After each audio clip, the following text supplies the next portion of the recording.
grande question que moi je me pose en tant que responsable d'une institution et que je pose à l'artiste sans arrêt, c'est de dire à la fois tu as ma totale confiance pour tes propres créations, hein, donc dans un choix qui est discuté entre nous sur tel type de répertoire, sur quel auteur, sur comment titiller l'artiste pour qu'il aille au cœur de ses préoccupations. Et puis la deuxième idée que je trouve extrêmement importante et que je suis aussi un des rares à défendre, c'est de dire aussi quelque part, je me situe dans la commande, ce qui est très rare en France. C'est-à-dire que je vais lui demander de me faire aussi des projets spécifiques à ce théâtre et spécifiques à notre public.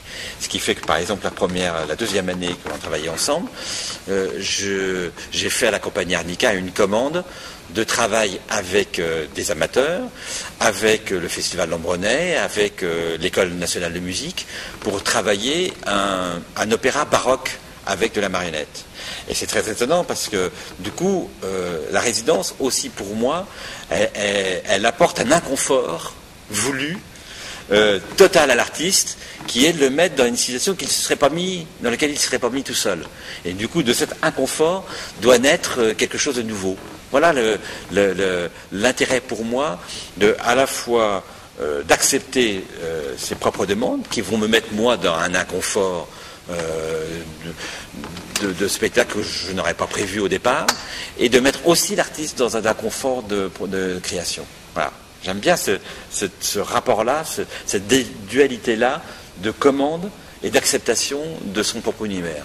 Le fait d'être en résidence, ça permet de prendre plus de risques artistiques que quand on est dans un fonctionnement de compagnie où on crée des spectacles et qu'on ne peut pas s'installer quelque part. Donc pour moi, ce qui a été important dans ces 3 ans, c'est que j'ai pu vraiment prendre du temps pour faire de la recherche, pour me confronter...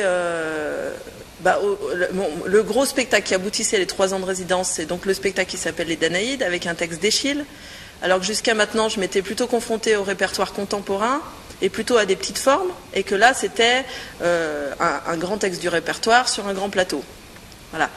Donc pour moi ça a été vraiment, artistiquement ça a été important, parce que du coup ça voulait dire aussi vraiment d'avoir du temps pour travailler précisément sur ce texte-là, sur des principes de manipulation que j'avais vraiment envie d'essayer. Enfin, il y a tout un travail de recherche comme ça qui était très poussé.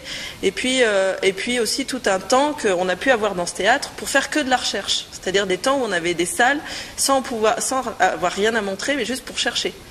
Et puis après, la deuxième chose, donc le projet s'est articulé sur 3 ans, c'était avec le théâtre de Bourg, proposer d'autres façons peut-être de rencontrer le public.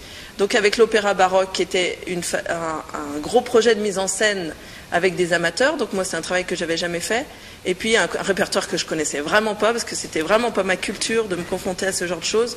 Moi, ma culture, c'est plutôt les auteurs contemporains, les textes contemporains, les écritures d'aujourd'hui. Donc voilà, ça c'était important. Et puis le premier projet qu'on a monté ensemble, c'était la création d'une petite forme.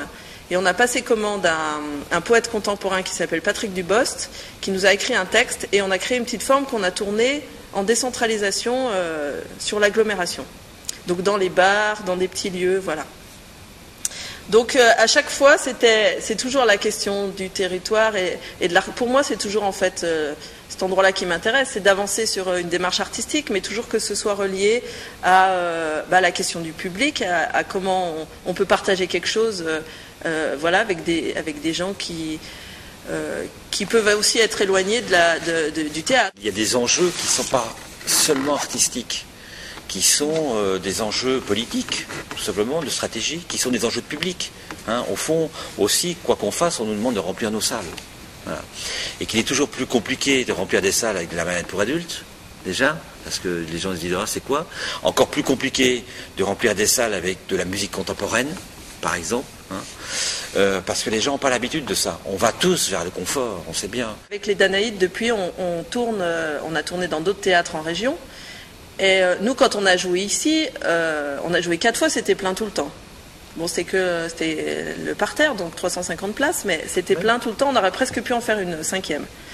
Donc, mais c'est aussi parce que nous, on est très implantés dans l'Ain et que de toutes les actions qu'on a fait, il y a beaucoup de gens qui suivent notre travail et qui viennent voir et qui s'intéressent à ce qu'on fait. Et même si on prend des risques artistiques et on montre des choses qu'ils n'ont pas l'habitude de voir, ils viennent et puis ils discutent avec nous. Enfin voilà, il y a vraiment un échange. Et moi, j'ai bien vu après, quand on va dans d'autres théâtres en région, Échille, marionnette pour adultes, les gens, comme ils ne savent pas ce que c'est, il y a on est sur un art qui est en train un peu de se transformer, et il y a un peu une méconnaissance du public de ce que ça peut être la marionnette pour adultes. Tout ça aussi pour dire que la résidence est aussi une très bonne façon de construire un public.